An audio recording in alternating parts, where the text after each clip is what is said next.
Agora é a nossa aula da unidade 3 de didática para o ensino de surdos. Vamos começar?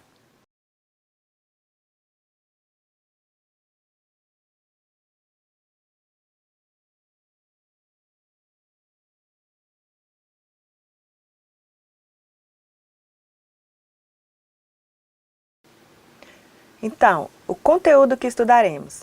Primeiro, vocês aprenderão sobre didática cultural. Segundo, didática cultural dos surdos. Terceiro, surdos, cultura e pedagogia. E quarto, estudos surdos 2. Esses serão os nossos tópicos que vamos estudar. Vamos começar?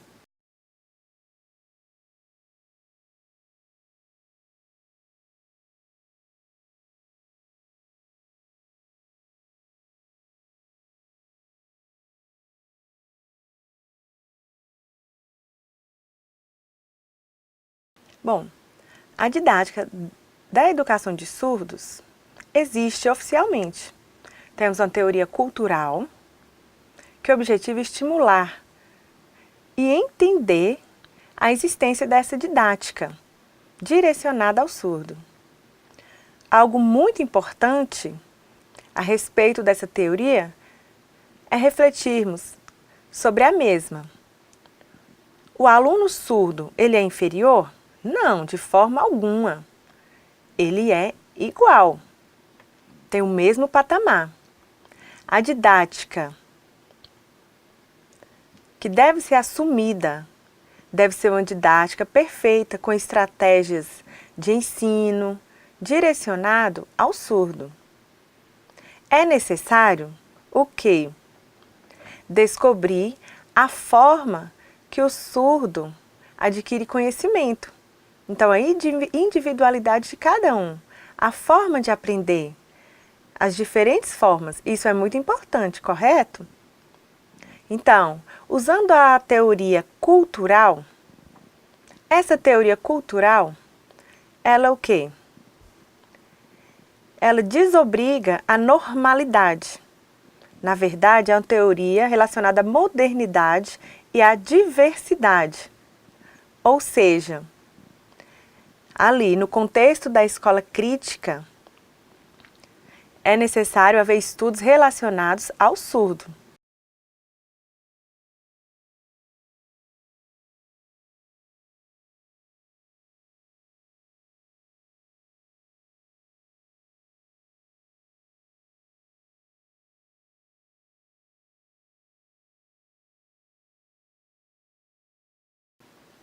Bom, o professor, ele deve entender perfeitamente sobre a cultura do surdo, valorizando essa cultura e não outras no ensino, de forma que o ensino seja prazeroso.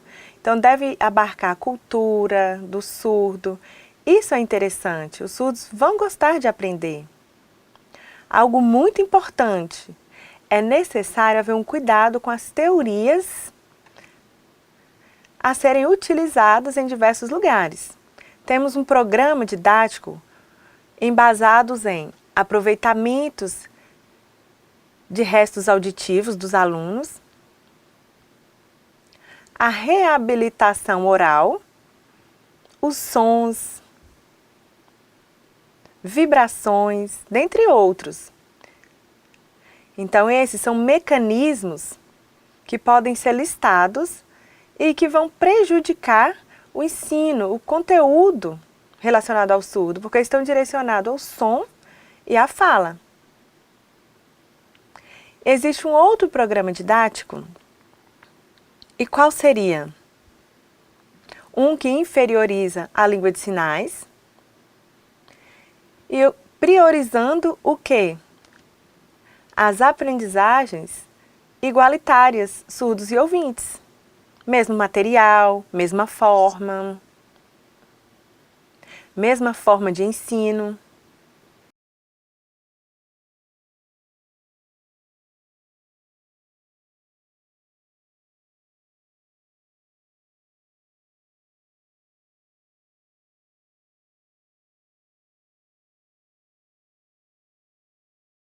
A didática cultural, ela não pertence ao professor surdo. O professor surdo, ele não é dono dessa didática. Ou seja, qualquer professor surdo ouvinte, ele pode utilizar materiais diversos, técnicas, ou seja, ele tem essa autonomia para utilizar materiais relacionados aos surdos, à aprendizagem, à cultura. Ou seja, a didática cultural, ela deve ser livre. Deve ser uma didática que tenha como objetivo o ensino dos alunos no cotidiano, levando em conta a cultura surda. Essa didática cultural que ocorre no cotidiano da sala de aula. Ou seja, deve aproximar professores de alunos surdos. O professor deve se atentar a esses alunos, isso é muito importante. Assim como nós já falamos sobre vários materiais. Porque utilizava-se materiais para ouvintes, para ensinar surdo. E às vezes pensava, eu sou dono desse material, porque eu sou surda, vou utilizar com esse material aqui. Então é necessário haver materiais, metodologias para esse ensino.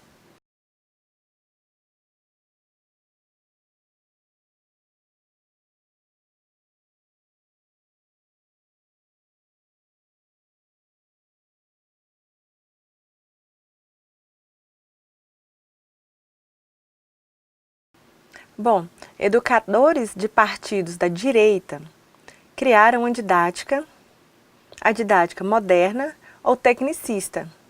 Então, várias teorias foram criadas. Também foi criada a didática crítica, para ser utilizada com o objetivo de dar segurança, auxiliar. E por que auxiliar? Qual o objetivo disso? Deixar o surdo, abandoná-lo, de forma que ele se sinta inferior? Não, é integrar uma cultura, novidades. Não é menosprezar o surdo, não. O professor precisa respeitar o surdo, não podendo nivelá-los. Então é necessário se atentar, ter um tratamento específico direcionado a essas diferenças, respeitar essas diferenças do aluno surdo. É necessário que seja feito um planejamento de atividade didática e cultural. É necessário haver planejamento. E fazer um planejamento de qualquer forma? Não, não pode ser feito aleatoriamente, não. É necessário haver um planejamento com qualidade, com objetivo, para atender a cultura desses alunos. Não é algo aleatório, não. Então, todos os dias sem objetivo, isso não pode. É necessário que o professor, no seu cotidiano, tenha aulas preparadas para cada dia, metodologias específicas, organizar anteriormente essas aulas, de forma direcionada, formalmente.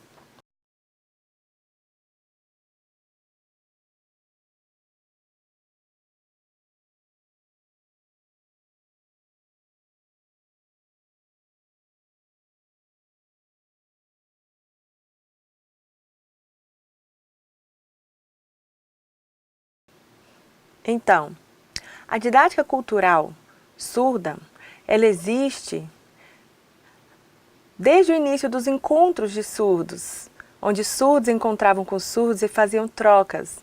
Um exemplo prático, por exemplo, é o professor Ernest Way.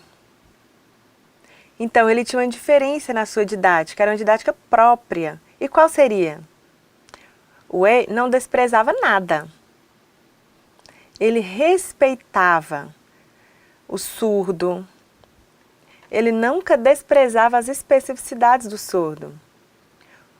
Ele sempre planejava o ensino, direcionado ao surdo, tendo cuidado com o tratamento com esse aluno, sempre, e nunca desprezando o surdo. Então ele planejava de acordo com o jeito de cada aluno, com a forma de cada aluno, respeitando as diferenças, o tempo de aprendizagem, as especificidades, e estimulava o desenvolvimento.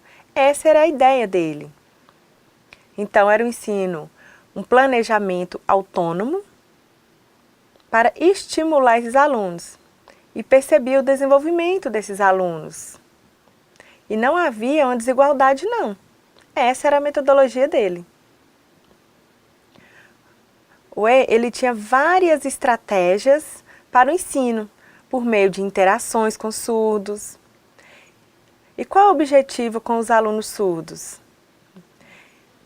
Desenvolver conhecimento, conhecer a si próprio como surdo, suas formas de aprender, de forma livre.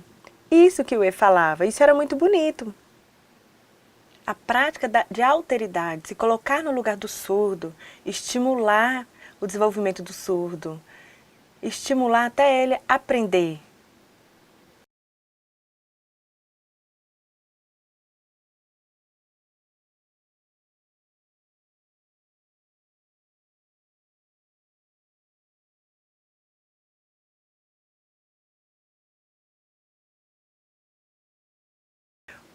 Um outro tema, outro assunto muito importante relacionado à didática cultural dos surdos é questionar sempre: o que é o surdo?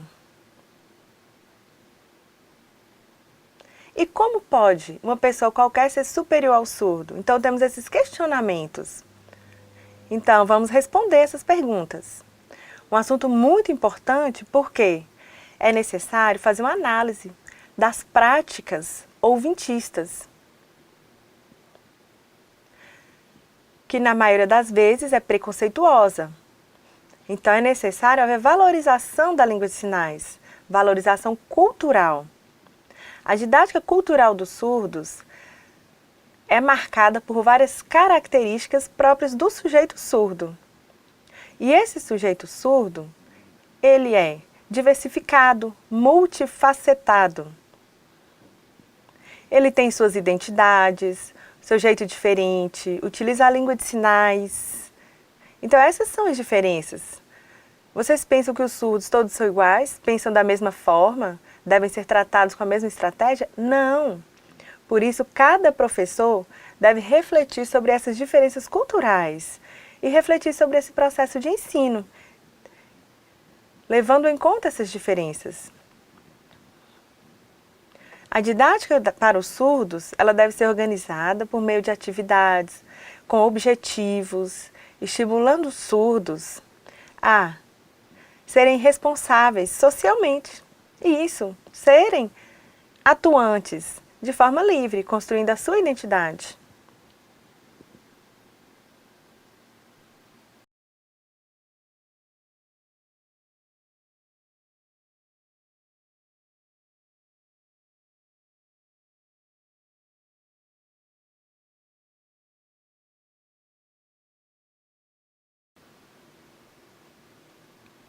Então, a pedagogia dos surdos, ela visa unir, fortalecer.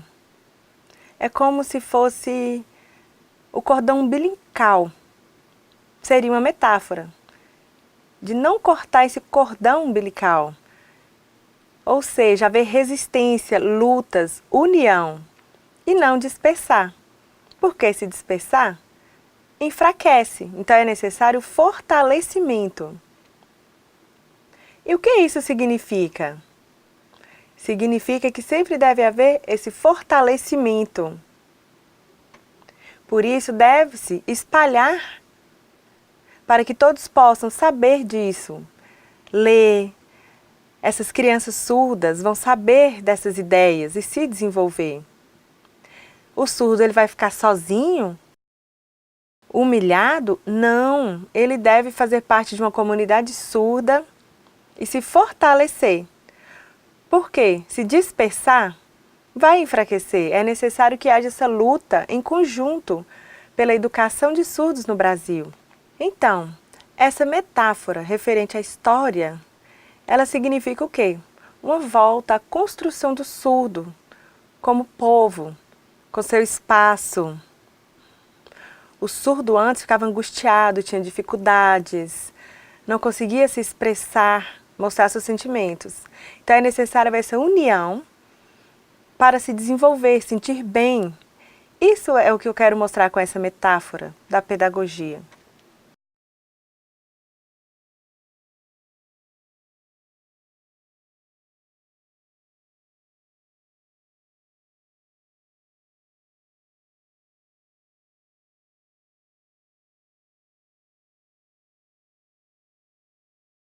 Então, uma das lutas, das constantes lutas, é manter, nesse contexto linguístico, a língua de sinais como língua dos surdos, ganhar destaque linguístico em vários espaços, dentre eles a linguística. É necessário haver lutas, resistências relacionadas a essas normas linguísticas. Mas o surdo, ele pensa a respeito desses aspectos linguísticos e o quê? O que o surdo quer? Uma identidade própria dentro dessa pedagogia. Esse é o desejo, uma pedagogia surda. Esse é o anseio. Então, veja, temos vários itens que prejudicam a língua de sinais, prejudicam o seu uso. Por exemplo, a imposição da língua oral, um currículo em outra língua, a falta, a inexistência de elementos linguísticos relacionados à identidade surda. Então, vou explicar para vocês, sabemos que tem vários materiais, mas porém relacionados aos ouvintes, e materiais focados nos surdos, onde os surdos possam ler de forma prazerosa, construir sua identidade cultural surda, de forma igualitária. Então, nesse sentido, pela falta desses materiais, o surdo fica em prejuízo. Então, é necessário haver uma pedagogia.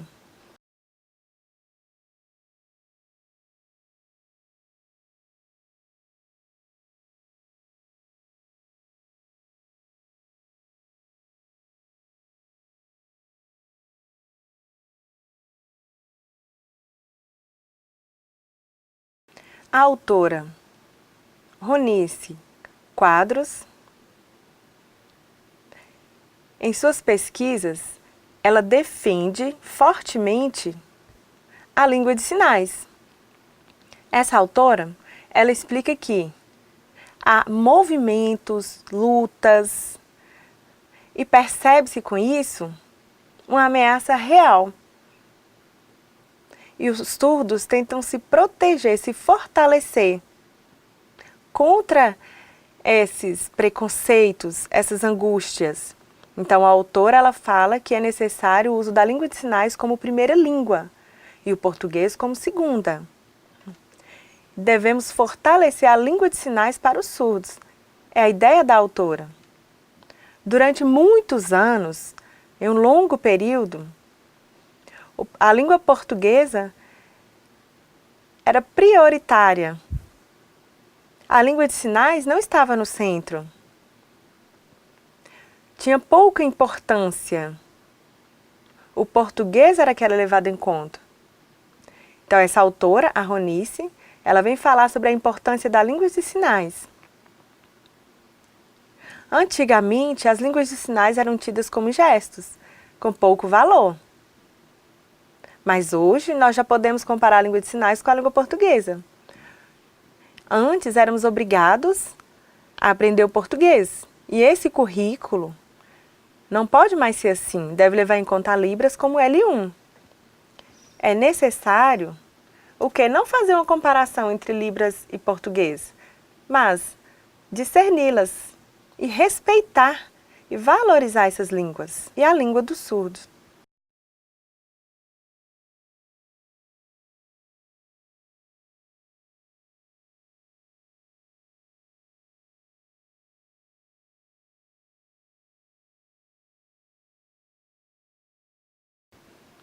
Então, a língua ela exige vários elementos que estão ligados a alguns problemas linguísticos. Temos a originalidade da língua de sinais, o aprimoramento da língua, a escrita de sinais, dentre outros elementos. Isso está inserido no contexto linguístico. É necessário fazermos uma reflexão sobre o sujeito surdo. Então, esse sujeito, com uma pedagogia ineficaz, ele não vai fazer reflexões, pensamentos. É necessário a utilização da língua de sinais, porque essa tem características próprias e de extrema relevância para o surdo. Então é necessário debatermos sobre isso no contexto linguístico. A escrita de sinais, o reconhecimento, a valorização dessa língua. Não podemos desprezá-la. É necessário contextualizá-la linguisticamente. Temos aí a escrita de sinais, dentre outros aspectos, que vão reconhecer e valorizar essa língua. Não podemos ficar parados esperando. Temos que encontrar a melhor forma.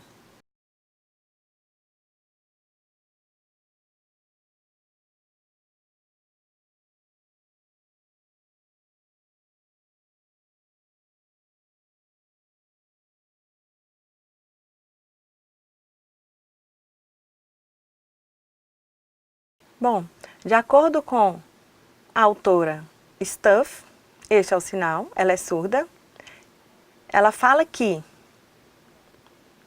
se a criança surda ela aprende a escrever o seu próprio nome em escrita de sinais, se essa criança aprende isso, o que acontece? Há uma autoestima, há um prazer em escrever. E isso é muito bom, há um estímulo, é prazeroso. Essa criança vai desenvolver a sua identidade. Cada criança ela pode perceber sozinha o mundo ao seu redor. Agora, se a criança ela fica isolada, sozinha, ela vai ficar com baixa autoestima, triste, sem um pertencimento a um grupo, vai se sentir sozinha, não vai saber o seu nome e é necessário que ela saiba, que ela conheça os símbolos, que ela pertença a um grupo. Não pode estar isolada. É necessário esse pertencimento. A criança surda não pode ficar sozinha, isolada. Não. Essa realidade é triste, é necessário haver esse pertencimento a esse grupo para haver o desenvolvimento do surdo, bem como a autoestima. Isso vai proporcionar a mudança de vida, a constituição da sua identidade. Ficar isolado é triste, é necessário haver esse pertencimento.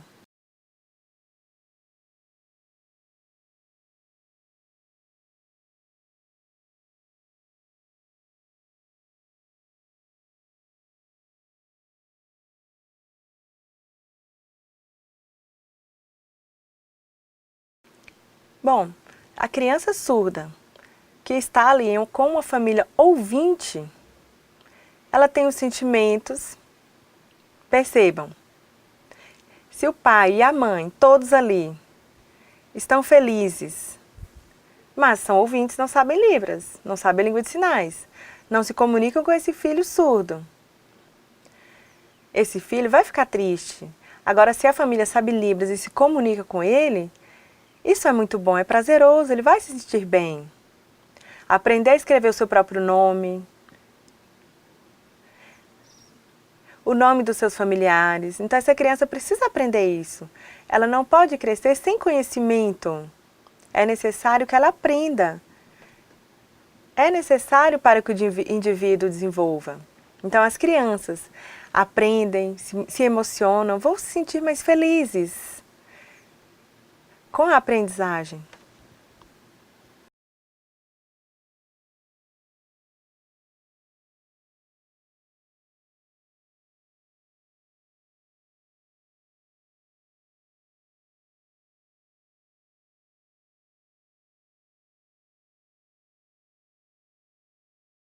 Bom, então falando sobre arte surda, literatura surda, poesia surda, existem verdadeiramente. E isso é emocionante.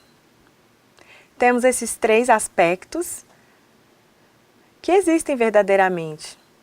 Porém, no Brasil, destacam-se 3: a arte, literatura e poesia. Os surdos se expressam por meio da língua de sinais, artes, dentre outros, teatro, e está crescendo.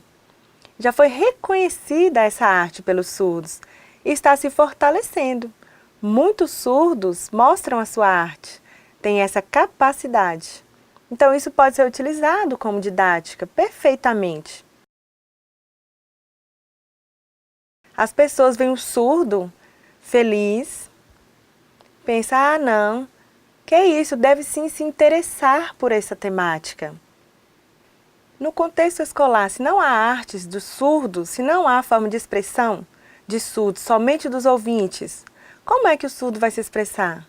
É necessário que haja materiais, produções de surdos. Isso é necessário no contexto escolar. E alguns professores não aceitam, não concordam com o uso desses materiais, mas deve-se aceitar, estimular a forma de expressão dos surdos por meio do teatro, da língua de sinais. Bom, nós temos as histórias relacionadas à poesia surda, que evidenciam a forma de expressão e as influências do povo surdo. Então dá para trabalhar com abstrações, temos filmes que podemos mostrar, evidenciar mitos, artefatos, de forma a estimular essa cultura surda. Então, tem vários filmes que podemos trabalhar, mostrar e vão fortalecer esse ensino.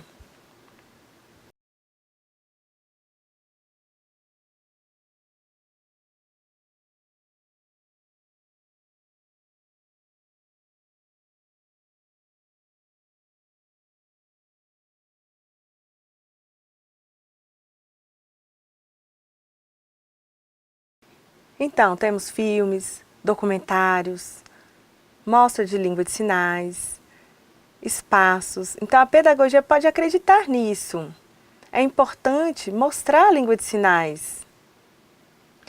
Sobre a língua de sinais. Também sobre a língua oral, a língua aditiva, vários assuntos, tendo em vista a sobrevivência cultural do surdo, a subjetividade, criações. Então, hoje, temos a pedagogia surda, que mostram conflitos, as tensões, dentre outros acontecimentos. Os surdos, eles desenvolvem, aprendem, e a pedagogia, ela precisa ser como? É necessário que essa escola, ela atue especialmente com o objetivo de consertar as necessidades inerentes a esses alunos, que não teve tempo de aprender quando criança. Então, é necessário esses consertos, aparar essas arestas. Alguns surdos são produtivos, produzem, conseguem desenvolver, e os que não precisam de estímulo. Os surdos que não se expressam devem ser valorizados. E como? De diversas maneiras. Deve-se haver programas de ensino, conforme Stuff 2006.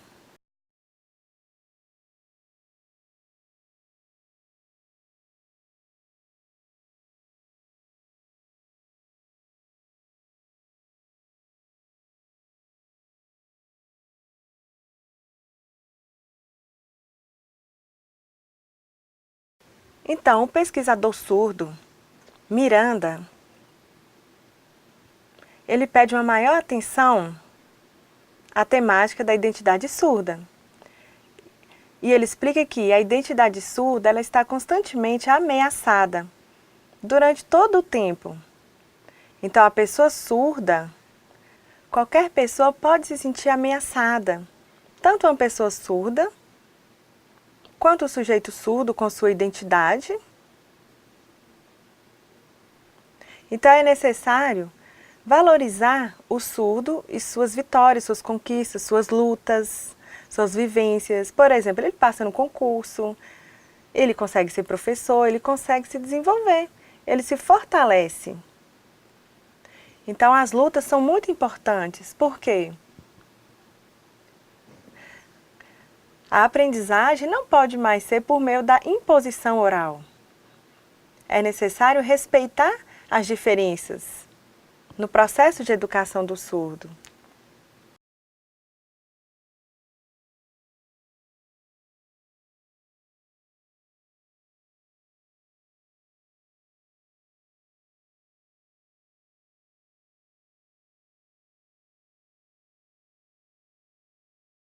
Então, na verdade, o surdo ele precisa persistir, esconder sua identidade. Tirar sua máscara? Como assim? Não, ele não precisa disso.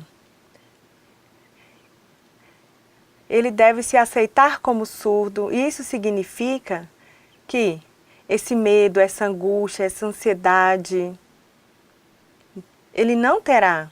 As práticas ouvintistas no decorrer da história marcaram o povo surdo por meio de preconceito, exclusão. Isso não pode acontecer. Então o surdo não pode ter medo, ele deve se fortalecer. Antes acontecia isso, mas hoje não. É necessário haver respeito ao surdo e à igualdade.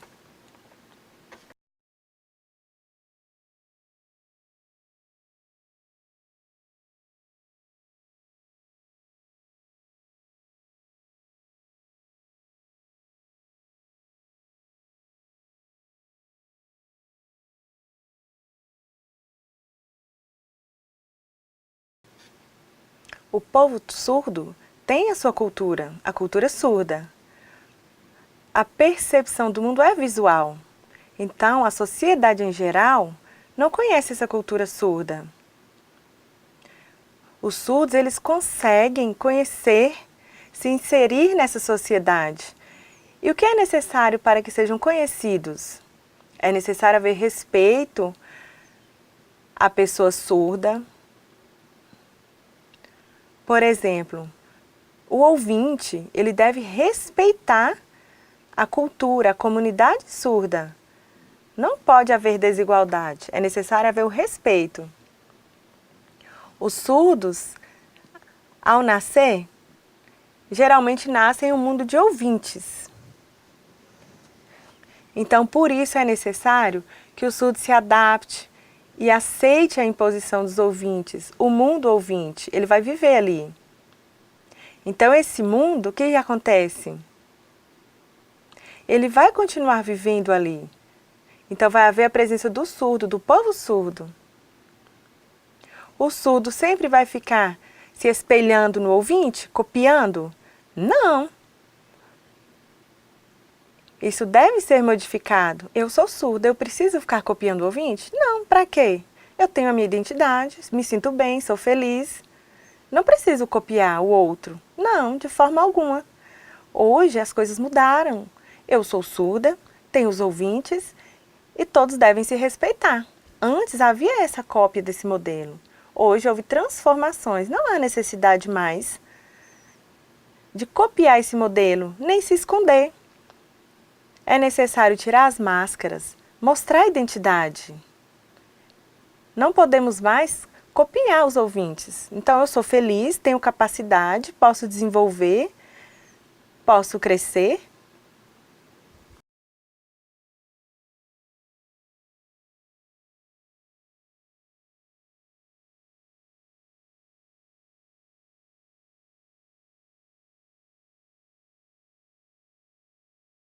Então, é necessário se aceitar como surdo. Para viver melhor é necessário essa aceitação. Então, eu aceito, eu sou surda. Essa é a palavra. E não significa que vai ser diminuído, humilhado, preconceito. Não, de forma alguma. Acabou isso. Vai acabar esses preconceitos para com o surdo. Acabou isso. O surdo é capaz. Antes falava-se que não, mas o surdo é sim capaz. Então, quando eu uso essa palavra surdo, eu me mostro como sujeito surdo. É o meu jeito e nós somos iguais.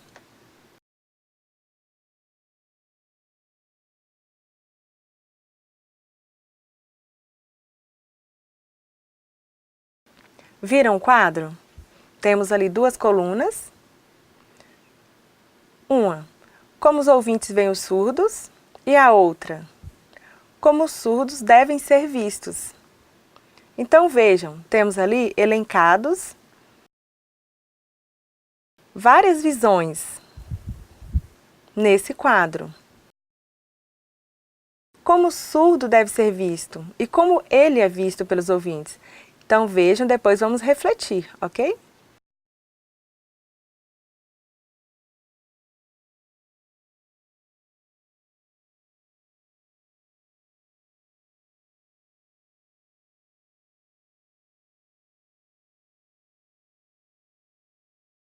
Então, o povo surdo não deve ser obrigado a ser normal, ser como ouvinte. Não. Colocar máscara, se esconder de forma alguma. Precisa se mostrar, eu sou surdo. Eu falo, eu sou surda. Eu vou me mostrar. Sou surdo, sou humano, sim. Sou surdo e falo que sou surdo. É necessário que haja coragem para o enfrentamento das práticas ouvintistas, colocando-se no mesmo patamar e não de forma inferior aos ouvintes. O surdo, ele tem sua identidade própria, deve se fortalecer, ser crítico, opinar, ter orgulho de ser surdo, se sentir forte, lutar, resistir. Assim será melhor a educação dos surdos.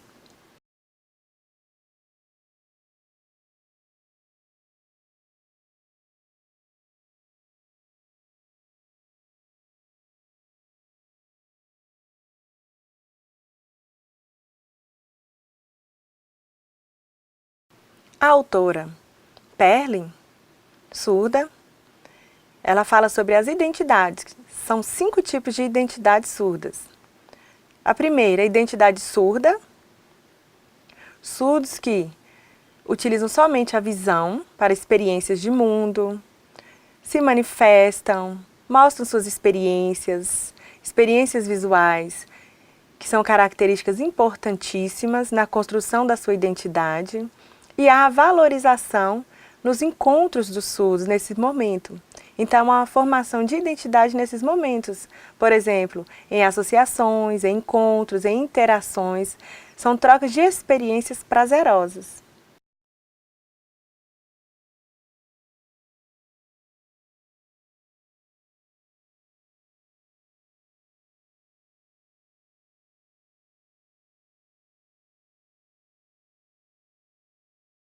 Segunda identidade. Identidade surda híbrida. Significa que os surdos, eles têm experiência dos ouvintes e depois conhecem a comunicação visual. Nascem ouvintes e posteriormente se tornam surdos. Porém, sempre há presente as 2 línguas. Mas e quanto à identidade? Há sempre uma procura. Nessa identidade híbrida, nasce ouvinte e depois se torna surdo. Então, utiliza as 2 línguas. É um processo de desenvolvimento e aceitação do ser surdo. Há sempre 2 línguas.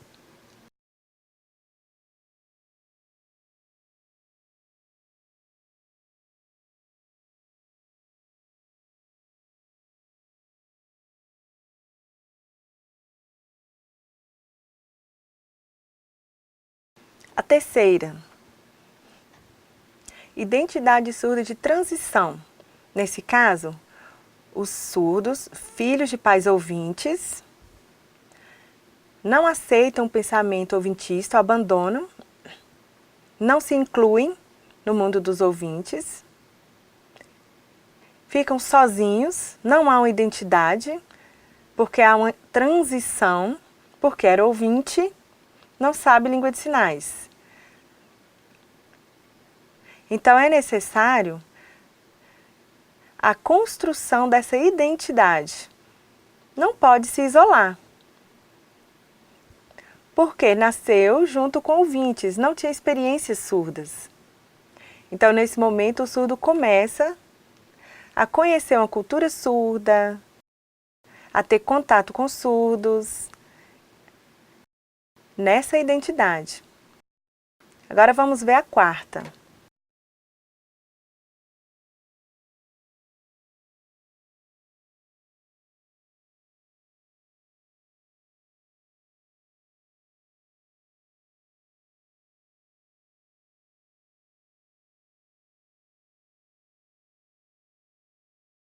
A quarta identidade, a identidade surda incompleta.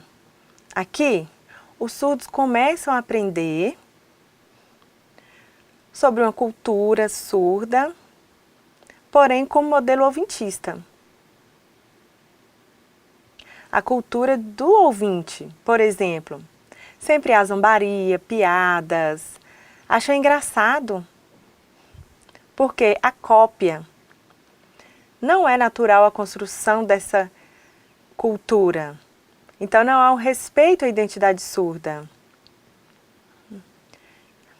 Há sempre o modelo. E tudo é feito de forma engraçada, piadas. E o surdo tem que encontrar seus pares. Porque se não encontra, ele fica isolado. A quinta identidade.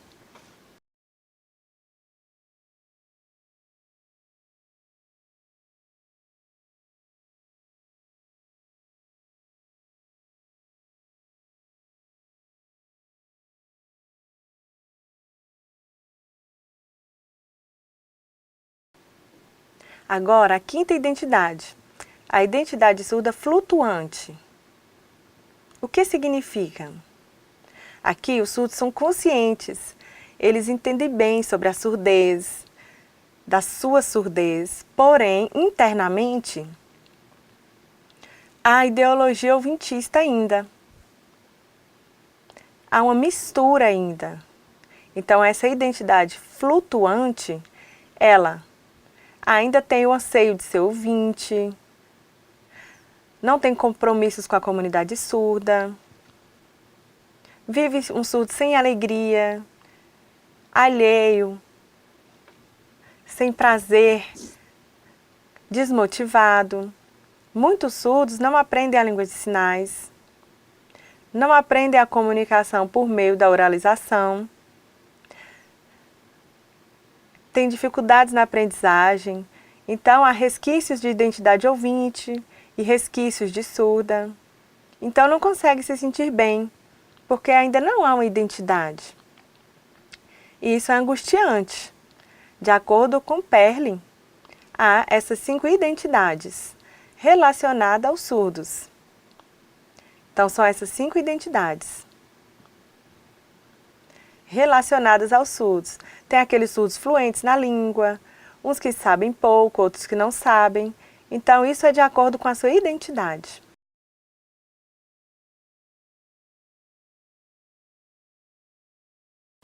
Essas são as referências de extrema relevância. Então vejam, temos materiais de Gladys Perlin, uma autora muito importante para que possamos discutir, refletir sobre as identidades surdas. Espero vocês no fórum. Tchau!